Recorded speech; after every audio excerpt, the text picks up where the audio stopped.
এই বাংলাদেশের 1628টা চেয়ার আছে, যারা মেন দায়িত্বে আছে।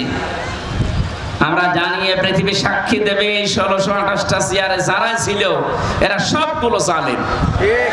হয় জালেম না জালেমদের দোষর। জালেমদের দোষর এবং জালেম যারা এই মানুষগুলোর বিরুদ্ধে মামলা দায়ের করবে কিয়ামতে কে? সুতরাং যিনি পালিয়েছে তাকে থেকে শুরু করে এই দেশে 1628টা চেয়ারে যারা ছিল এরা সব আল্লাহর মামলার আসামি। এরা কম বেশি জ্ঞানী ছিল না তা না, দুনিয়াবি বলেন এবং দ্বীনি বলেন প্রত্যেকটি বিষয়ে তাদের কম বেশি তাদের জ্ঞান অবশ্যই ছিল, কিন্তু এই জ্ঞান অনুযায়ী তাদের কাজ হয়নি। কোন জ্ঞান বলে না যে আপনি অন্যায় করেন, বলে, কিন্তু আপনি জ্ঞানটা কাজে লাগাতে পারলেন না। সুতরাং যারা জ্ঞান অনুযায়ী আমল করে না, কাজ করে না, তাদের প্রতি সৃষ্টি জগতের একটা ঘৃণা তৈরি হয়। আল্লাহ সেইটাই তৈরি করে দিয়েছে জালেমদের প্রতি। কারো সহানুভূতি দেখতে পাচ্ছি না আমি। এত মানুষ যে পালিয়ে গেল, অনেককে পিটিয়ে হত্যা করার পরে টাঙিয়ে রেখেছিল আমাদের ঝিনাইদহ কুষ্টিয়ায়। মানুষ দেখে তো একটু আফসোস করবে না, এটা ঠিক হয়নি না, সবাই বলছে আলহামদুলিল্লাহ। তারপরে কি করেছেন আপনি বলেন তো? আপনি জ্ঞান অনুযায়ী কাজ করেননি। সামনে যারা আসবে এরা যদি তাদের জ্ঞান অনুযায়ী কাজ না করে, তাদের প্রতি আল্লাহ সৃষ্টি জগতের ভেতর একটা ঘৃণা তৈরি করে দেবে। এক কথা বলছেন। গতকালকে থেকে হাসাও মাহমুদ সারা পৃথিবীকে খালি হাসিয়ে বেড়াইতো। আন্দাজে এক কথা বলতো, মানুষ হাসতো। ওর কথার কোনো আগামাতা নেই। তো ডক্টরেট করেছে কে, ওরে ডিগ্রি দিল আল্লাহ ভালো জানে। শয়তান দিয়েছে মনে হয়। এই লোকটা এখন বিএনপির বিভিন্ন গণগান করছে, যা আমরা সব এক হয়ে যাব, গণতন্ত্র পূর্ণ উদ্ধার করবো। আরেক শয়তান, এই 15.5 বছর তুই কোথায় ছিলি? এ দেশটা ধ্বংস করার জন্য যে 5 জন মানুষের ভূমিকা, তার ভেতরে হাসা মাহমুদ একজন।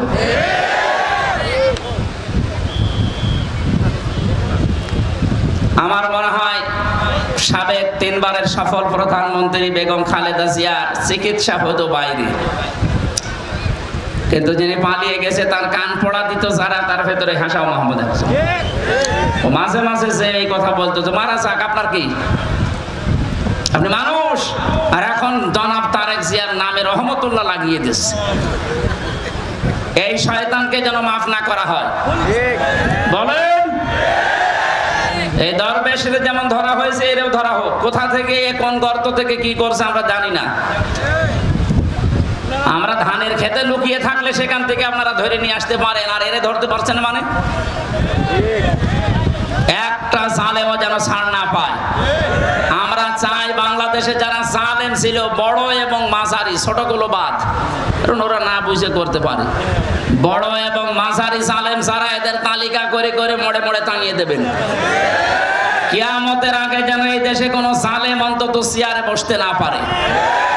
সামনে যারা আসবে এরাও যেন শিক্ষা নেয়, না উল্টাপাল্টা করা যাবে না।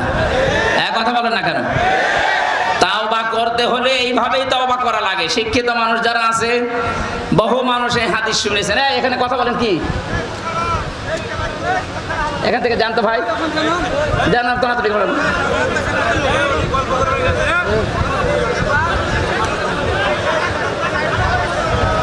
এখানে কেউ আসবেন না, এখানে যেন কেউ না আসে। আপনারা নিজেরা না শুনলে অন্তত যারা শুনতে এসেছে ওদেরকে তো শুনতে দেবেন, নয়তো বেকার ওদের টাকা পয়সা খরচ করে বাড়ি ঘর ছেড়ে এখানে আসলো কেন? এবার ডিস্টার্ব করে দেখেন আপনার কি করি। কথা বলবেন, এই ছেলে এদিকে দেখি থাকেন, দেখছেন না চেহারা কেমন সুন্দর লাগছে, কি গায়ে দিয়েছি। এরপরও যদি আপনি এদিকে ওদিকে তাকা, জামাই জামাই লাগছে না, আর জামাই হওয়া সম্ভব না। আজকের সভাপতি ওনার জন্য দোয়া করছি, আল্লাহ রাব্বুল আলামিন তাকে যেন একটা সন্তান দিয়ে ধন্য করে।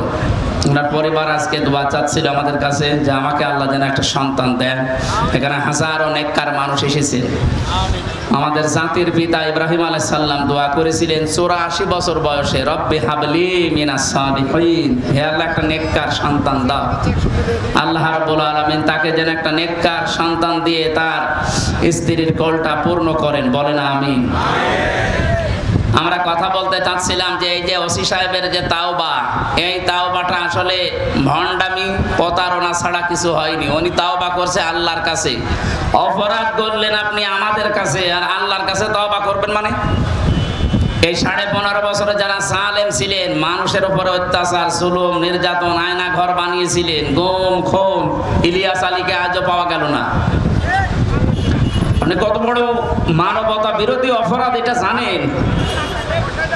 ইলিয়াস আলীর সন্তান এই যে মেয়েটাকে কলের ভেতরে নিয়ে বলছিল, ঠিক আছে আমি দেখতেছি তোমার বাবা কোথায় আছে, অথচ তাকে তখন মেরে ফেলেছে। আপনি এত বড় একটা নাটক করতে পারলেন? এই পৃথিবীতে যারা মিথ্যা কথা বলে তাদের উপরে আল্লাহ নিজে বলেন আমি লানত দান করি। সুতরাং উনি যে মিথ্যা কথা বলে বা বলেছে, এখনো বলে বেড়াচ্ছে যে আমি নির্বাচিত ছিলাম, এটা পুরো মিথ্যা কথা না? বলেন, এটা যদি নির্বাচিত হওয়ার দাবি করে তাহলে ওসি সাহেব কি মিথ্যা কথা বলছে? এরকম বহু ওসি এই কাজ করেছে বাংলাদেশে, কারণ পুরা প্রশাসনকে ব্যবহার করেই তারা টিকেছিল। ডক্টর মোহাম্মদ ইউনূস এটা বুঝতে পেরেছে। এই জন্য যেই কয়জন এই জালেমকে টিকিয়ে রাখার জন্য প্রশাসনে কাজ করেছিল, সবগুলোকে পাছায় লাত্তি দিয়ে খেতে দিয়েছে। তার ভেতরে ডিআইজি হাবিব একজন, এই মনিরুল একজন, এখন যেটা ধরা পড়েছে আব্দুল্লাহ মামুন, আর একটা পালিয়ে গেছে এই বেনজির, ওর কোনো নজির নেই। ওরা মনে হয় পিটিয়ে মারা দরকার এই শয়তানগুলোকে। জালেম একা কিচ্ছু করতে পারতো না। হ্যাঁ, দাদা বাবুদের ইশারা আছে, ঠিক আছে, কিন্তু এই মানুষগুলোর সাহায্যের কারণে সে এগিয়েছে। যে জালেম গুলো এভাবে পেছন দরজা দিয়ে শুধু নাড়াচাড়া দিয়েছে, তাদের একটাকেও যেন অন্তত এদেশে শান্তিতে থাকতে দেওয়া না হয়।